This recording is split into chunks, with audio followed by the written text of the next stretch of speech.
Strategies for take an interview task. কয়েকটা strategy আমরা বলছি, বেশ কিছু স্ট্র্যাটেজি আছে। The ইন্টারভিউয়ার্স introduction. ইন্টারভিউ কিন্তু একটা ইন্ট্রোডাকশন দিবে প্রথমেই। সেই ইন্ট্রোডাকশনে আপনি বুঝে যাবেন এক্স্যাক্টলি যে আপনাকে কোন টপিক নিয়ে কোয়েশ্চেন করতে যাচ্ছে। সে কিন্তু টপিক থেকে সরবে না। সে ট্রাভেলিং নিয়ে আপনাকে যদি কোয়েশ্চেন করে, টোটাল 4 কোয়েশ্চেন্স আপনি ট্রাভেলিং নিয়েই পাবেন, অন্য কোনো বিষয় নিয়ে কোয়েশ্চেন করবে না। The interview context will be explained at the start. Use this information to help you focus your thoughts and related your answer to the topic. If you find the scenario unfamiliar, do not let it distract you. Draw on your general experience. Maximum question আপনার general experience থেকেই থাকবে।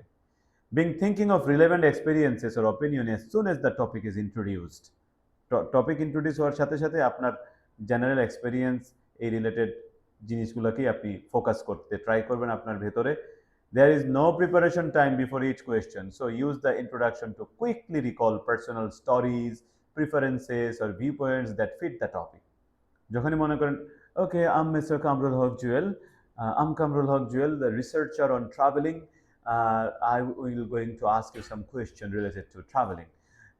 So এই যে সে যেই বগর বগরটা করতেছে প্রথমেই question জিজ্ঞেস করার আগেই, ট্রাভেলিং ট্রাভেলিং রিলেটেড আপনার মোটামুটি এক্সপেরিয়েন্স যেটা আছে সাথে সাথে এই কয়েক সেকেন্ডের মধ্যে আপনার মনের মধ্যে নিয়ে আসতে হবে। আপনি কক্সবাজার গেছেন, এখানে গেছেন, সেখানে গেছেন, আপনার মাথার মধ্যে ট্রাভেলিং এর কথা আসবে। ফুড ইস্যু নিয়ে যদি আসে তখন আপনি কি কি খান, এটা খান, সেটা খান, হোমমেড ফুড খান, রেস্টুরেন্টে খান না, আমি তো পিৎজা বার্গার একটু একটু পছন্দ করি, ব্লা ব্লা ব্লা। এগুলো একটু সাথে সাথে করে আপনার মাথায় স্ট্রাইক করতে হবে ইনস্ট্যান্ট, সে যখন বলে যাচ্ছে। এই কয়েকটু সেকেন্ড সময় আপনি পাবেন।